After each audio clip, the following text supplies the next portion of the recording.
जय भीम नमोदा दोस्तों, मैं राहुल नागपाल हाजिर हूँ आज एक विशेष चर्चा के साथ में। और चर्चा का विषय है चमार महारों ने ठेका नहीं लिया बहुजन मूवमेंट का।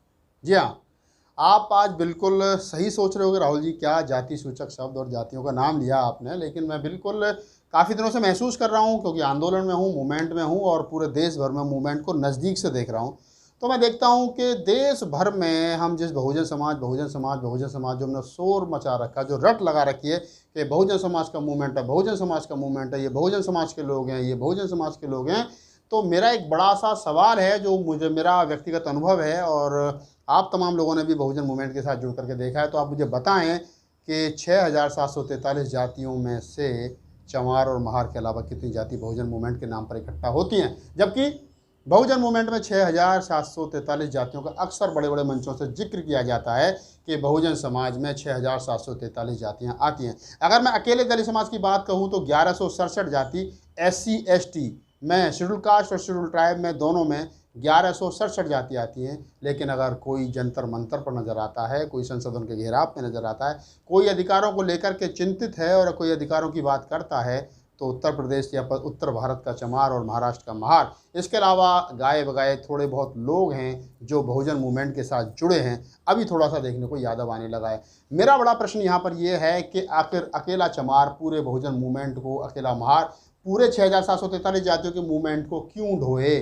जब उत्तर प्रदेश में मुख्यमंत्री रहते हुए, ये बड़ी एक बात मैं कह रहा हूँ कि जब उत्तर प्रदेश में मुख्यमंत्री रहते हुए बहन कुमारी मायावती जी की सरकार में बहुजन महापुरुषों के नाम पर जिलों के नामकरण होते हैं। उदाहरण के रूप में आज हम जिसको अमरोहा कहते हैं, इसको सावित्रीबाई फूले के जो हस्बैंड थे, माता सावित्रीबाई फूले के जो हस्बैंड थे, राष्ट्रपिता ज्योतिराव फूले, उनके नाम से बहन कुमारी मायावती जी अमरोहा जब नया जिला बनाती है तो उसका नाम रख देती हैं राष्ट्रपिता ज्योतिबा फूले नगर, यानी ज्योतिबा फूले नगर जिले का नाम रखा जाता है। ज्योतिबा फूले कौन थे, ये भी लोगों को, बहुत कम लोगों को ज्ञात है। दलित समाज के लोग जो बहुजन मूवमेंट से जुड़े हैं उनको मालूम है, लेकिन बहुत सारे लोग ऐसे हैं जो उन्हीं की जाति से, उन्हीं के समाज से आते हैं, उनको खुद पता नहीं है कि ज्योतिबा फूले कौन है। मैं बताता चलूँ कि ज्योतिबा फूले माली जाति के थे, जिनको सैनी भी कहते हैं उत्तर प्रदेश में, जो कृषि का काम करते हैं, फसल उगाने का, सब्जी बेचने का, फूलों का काम जो करते हैं, उनको ही महाराष्ट्र में फूले कहते हैं, यानी माली कहते हैं।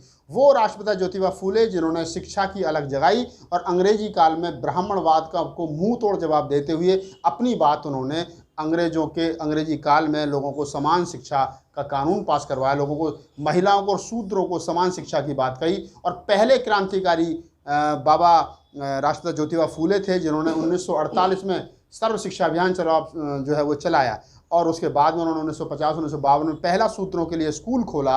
माता सावित्रीबाई फूले जो उनकी पत्नी थी, वो उनको भी शिक्षित करा, और दोनों पति पत्नी, फातिमा शेख उनके साथ में तीनों ने मिलकर के इस देश के SC ST OBC यानी मूल निवासी बहुजन समाज के लिए स्कूल खोलने और उनके शिक्षा के लिए काम किया। लेकिन जब उन्हीं के नाम से उत्तर प्रदेश में अमरोहा नामक जिले का नाम रखा जाता है, राष्ट्रपिता ज्योतिबा फूले नगर, यानी ज्योतिबा फूले नगर जब जिले का नाम रखा जाता है, और वो इसलिए भी रखा जाता है कि मायावती जी को पता था कि जो अमरोहा है वहाँ सबसे ज़्यादा सैनी समाज के लोग रहते हैं, उनको ये प्रसन्नता होगी, उनको ये खुशी होगी कि उनके महापुरुषों के नाम पर, फूले साहब के नाम पर उनके ज़िले का नाम रखा गया है। लेकिन जब गवर्नमेंट चेंज हुई और अखिलेश यादव की गवर्नमेंट आई, जो अखिलेश यादव खुद OBC समाज से आते हैं, खुद बैकवर्ड समाज से आते हैं, खुद कहते हैं कि मैं, उनके फादर मुलायम सिंह यादव कहते रहे कि मैं तो बैकवर्ड हूँ और मैं तो OBC की राजनीति करता हूँ। और उसके बावजूद भी कहीं ना कहीं ये देखने को मिला कि उन्हीं अखिलेश यादव ने हमारे और OBC समाज के, हमारे सबके राष्ट्रपिता ज्योतिबा फूले के नाम से बने उस जिले का नाम बदल दिया गया। यानी कि अपनों के ही अपने दुश्मन हैं। ज्योतिबा फूले का नाम बदला गया, एक भी सैनी समाज के आदमी ने वहाँ पर ये DM को ज्ञापन तक नहीं सौंपा कि हमारे बाप दादों के नाम से हमारे शहर का, जिले का नाम रखा गया था। मुख्यमंत्री अखिलेश यादव ने इनके नाम को बदल दिया क्योंकि उनको जानकारी नहीं है। चमारों ने, महारों ने शोर मचाया कि जिले का नाम नहीं बदला जाना चाहिए था, लेकिन केंद्र में और राज्य में वहाँ मुलायम सिंह अखिलेश यादव जी की सरकार थी और केंद्र में बीजेपी और कांग्रेस की सरकार मिली, थोड़े थोड़े समय के लिए उस समय पर रही थी।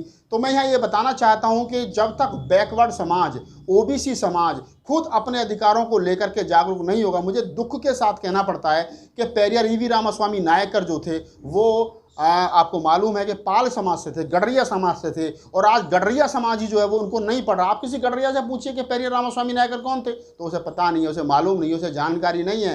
हाल ही में आपने देखा होगा कि बाबा रामदेव जो योग गुरु है, उसने पेरियर साहब को यहाँ तक बोल दिया कि अगर पेरियर ईवी रामास्वामी नायकर आज के ज़माने में होता तो मैं 100 जूते उसको मारता। लेकिन एक भी पाल समाज के आदमी के कान पर जू नहीं रहेगा। एक सिंगल स्टेटमेंट तक पाल समाज के आदमियों ने नहीं दी, क्योंकि उनको मालूम ही नहीं है। वो तो बाबा रामदेव की हाँ में हाँ मिला रहे। यानी कि बाबा रामदेव यादव वो भी ओबीसी, और पाल साहब यानी पेरियर ईवी रामास्वामी नायकर वो भी ओबीसी। एक ओबीसी दूसरे ओबीसी का विरोध कर रहा है। क्या नाम है, बाबा रामदेव यादव होने के बाद में पाल का विरोध कर रहे हैं। ठीक उसी प्रकार जिस प्रकार राष्ट्रपिता ज्योतिबा फूले के नाम से बने हुए जिले का नाम पलटने का काम अगर कोई सवर्ण करता तो हमें लगता कि किसी सवर्ण ने किया, लेकिन अखिलेश यादव जो खुद ओबीसी से आते हैं उन्होंने ही उसका नाम बदलने का काम किया और अमरोहा करने का काम किया। इस देश के अंदर ब्राह्मणवादी लोगों के नाम से सैकड़ों संस्थाएं हैं, उनके नाम से जिले हैं, उनके नाम से रोड हैं, उनके नाम से कॉलेज हैं, उनके नाम से यूनिवर्सिटी हैं, और ऐसे ऐसे लोगों के नाम से यूनिवर्सिटी, रोड, कॉलेज और संस्थानों के नाम हैं जो कभी पैदा ही नहीं हो, जो काल्पनिक हैं। कोई नहीं बोलता, किसी की हिम्मत नहीं है कि उनके नाम को बदल भी दे। लेकिन अगर हमारी सरकारें आती हैं और हमारी ही सरकार अपने महापुरुषों के इतिहास को जिंदा करने का काम करती है, तो हमारे ही अनभिज्ञ लोग जो हैं उस इतिहास को दोबारा हिंदूवादी या दोबारा बदलने का काम करते हैं। मैं अखिलेश यादव जी से नाराज नहीं हूं, उनको ज्ञान नहीं था दरअसल उस समय तक उनको ज्ञान नहीं था, क्योंकि उनके घर में जो उनकी मिसेज हैं हमारी डिम्पल भाभी, वो ठाकुर समाज से आती हैं, तो अमर सिंह उनके बड़े नज़दीकी रहे हैं। उनके परिवार में जैसा कि आपको मालूम है 3 उनके भाइयों की और उनकी चाचा ताऊ के भाई को 3-4 बीवियां जो हैं, उनकी पत्नियां जो हैं वो ठाकुर समाज से आती हैं। तो उनके दिमाग में भी यही बात थी कि मैं तो सवर्ण हो गया हूं, मैं तो यादव हूं, मैं तो ठाकुर हूं, मेरा दलितों से क्या लेना देना है, मेरा दलितों से क्या मतलब है, मैं फूले की या ओबीसी के महापुरुषों की बात क्यों करूं। अखिलेश यादव ने भी जगनेश्वर मिश्र पार्क लखनऊ में बनवाया, लेकिन फूले पार्क नहीं बनवाया। किसी ओबीसी महापुरुष के नाम से कोई पार्क, कोई सड़क का निर्माण नहीं करवाया, जबकि बात वो ओबीसी की राजनीति की करते रहे थे। ये कब तक हुआ?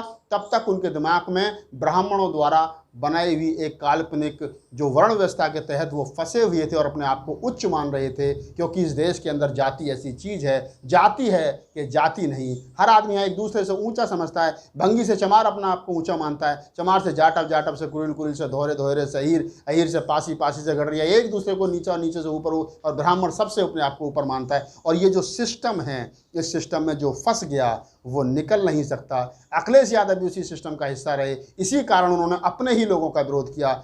उन्होंने, जैसे मैंने बताया आपको पूर्व में इसी वीडियो में, कि उन्होंने ही राष्ट्रपिता ज्योतिराव फूले के नाम से जो जिला था उस जिले का नाम बदल दिया। पेरियर रामास्वामी नायकर को गाली दी तो वो भी बाबा रामदेव ने दी, क्योंकि वो भी ओबीसी, अखिलेश यादव भी ओबीसी और राष्ट्रपिता ज्योतिराव फूले भी ओबीसी। हम आपस में विरोध कर रहे हैं। अकेला चमार, अकेला महार पूरे SC ST OBC के महापुरुषों को लेकर के चल रहा है, और वो कह रहा है कि हमें बहुजन समाज बनाना है। वो 6743 जातियों की बात करता है, जबकि सच्चाई ये है कि अकेला खटीक भी चमार के साथ नहीं आता। आंदोलन होता तो खटीक नहीं आता, कोली नहीं आता। आरक्षण चाहिए सबको, लेकिन जब आरक्षण बचाने के लिए संसद भवन का घेराव होगा, पुलिस से मुठभेड़ होगा, पुलिस के सामने 2-2 हाथ होंगे, शासन प्रशासन से 2-2 हाथ होंगे, तो तब ना तो खटीक आएगा, ना पासी, ना खटीक। चलो पासी तो थोड़ा बहुत आता भी है बिहार में, लेकिन और जो कट्टर हिंदू अपने आप को शेड्यूल कास्ट की जातियाँ समझती हैं, 1167 जाति मैंने बताई आपको शेड्यूल कास्ट में है, उनमें से चंद जातियां निकल करके आती हैं। आता सिर्फ चमार और महार है। और जब आरक्षण बच जाता है, आंदोलन चला जाता है, आंदोलन खत्म हो जाता है, और उस आंदोलन से जो निकल करके आता है, फिर वही शेड्यूल कास्ट की जातियां कहती है कि चमार आरक्षण खा गए, महार आरक्षण खा गए। जब लड़ेगा चमार, मरेगा चमार, लट चमार खाएगा, गोली चमार खाएगा, तो फिर मुख्यमंत्री मायावती बनेगी, मुख्यमंत्री कोई और नहीं बनेगा। तो मेरा कहने का मतलब सिर्फ यह है कि अखिलेश यादव जी को भी उस समय तक एहसास नहीं था कि मैं कर क्या रहा हूं, लेकिन जब वो मुख्यमंत्री नहीं रहे और जब उनकी कुर्सी भी गौमूत्र से धोई गई, पवित्र किया गया, बंगला ब्राह्मणों को बुला करके वहाँ पर मंत्रोच्चारण किए गए और कई घंटे वहाँ ब्राह्मणों ने पूजा पाठ किया, कर्मकांड, ब्राह्मणी कर्मकांड हुआ, तब अखिलेश यादव को ये पता चला कि मेरे घर में ठकुरानी वेशक है, लेकिन हूँ मैं भी शूद्री। तब उनको इस बात का एहसास हुआ कि मेरा बाप मुख्यमंत्री रहे मुलायम सिंह यादव, मैं मुख्यमंत्री रहा। और बीजेपी वाले क्या कर रहे थे? बीजेपी वाले लोग ये कह रहे थे कि इस बंगले में 4-5 बार मायावती मुख्यमंत्री रही, मुलायम सिंह मुख्यमंत्री रहे और अखिलेश यादव मुख्यमंत्री रहे, शूद्र मुख्यमंत्री यहाँ रहे। इस बंगले का इस मुख्यमंत्री निवास का पवित्र होना जरूरी है, तो ब्राह्मणों ने अपना जो उनका असली रूप था, ये वही ब्राह्मण थे जो बसपा की सरकार में कह रहे थे कि ब्राह्मण शंख बजाएगा हाथी बढ़ता जाएगा। ये वही ब्राह्मण थे जो कह रहे थे कि हाथी नहीं गणेश है, ब्रह्मा विष्णु महेश है। लेकिन जब तक कह रहे थे तब तक उनकी उंगली दबी हुई थी, तब तक बीजेपी और कांग्रेस उत्तर प्रदेश में कमज़ोर थी, तब तक वो बहन जी के साथ में और अखिलेश यादव के साथ में थे। लेकिन जैसे ही उनको ये लगा कि अब हमारी पार्टी में दम आ गया है, तो उन्होंने अपना असली रंग दिखाया और उसी मुख्यमंत्री आवास को, जिस कुर्सी पर, जिस मुख्यमंत्री आवास में बहन कुमारी मायावती रही, मुलायम सिंह यादव रहे, अखिलेश यादव रहे, उसी मुख्यमंत्री आवास को गौमूत्र से छिड़क करके और मंत्रोच्चारण करके पवित्र किया गया। तब जा करके हमारे नेता अखिलेश यादव की आंखें खुली कि मैं भी शूद्र हूँ, अर्थात हमारे लोग जब तक धक्का नहीं खा लेते, जब तक भटक नहीं, जब तक मतलब कहते हैं ना कि एक तरीके से जब तक मतलब एक तरीके से मैं कहूँ कि उनको झटका नहीं लग जाता, एक जैसे बिजली का करंट लगता है ना एक साथ आकर के, और करंट लगने के बाद में आंखों के सामने से अंधेरा छा करके जो उजाला आता है, उस प्रकार से तब तक उनके साथ में कोई घटना नहीं घटती है, तब तक उनको पता ही नहीं चलता। तब तक तो वो सोचते हैं कि मैं तो ठाकुरों का दामाद हूँ और अब मैं भी ठाकुर हूँ। लेकिन जब कुर्सी धोई जाती है तब एहसास होता है कि मैं भी शूद्र हूँ। तो आइए, अगर आपको ये वीडियो अच्छा लगा हो तो इसको लाइक कीजिए, शेयर कीजिए और मुझे ईमेल पर अपनी राय भी भेज सकते हैं, अपने सवाल भी भेज सकते हैं rahulnagpalofficial@gmail.com पर। और हाँ, चलते चलते ये लड़ाई सिर्फ चमार महारों के और यादवों के भरोसे मत छोड़िए। 6743 जातियाँ SC ST OBC माइनॉरिटी की, बहुजन समाज की, तब तक आप सब लोग मिल करके नहीं लड़ोगे, तब तक आपका इस मुल्क पर राज नहीं हो सकता। तब तक इस देश के 15% विदेशी आर्यंस आप पर राज करते रहेंगे और आप तड़फते रहोगे। जय भीम, नमो बुद्धाय, जय मूल्य।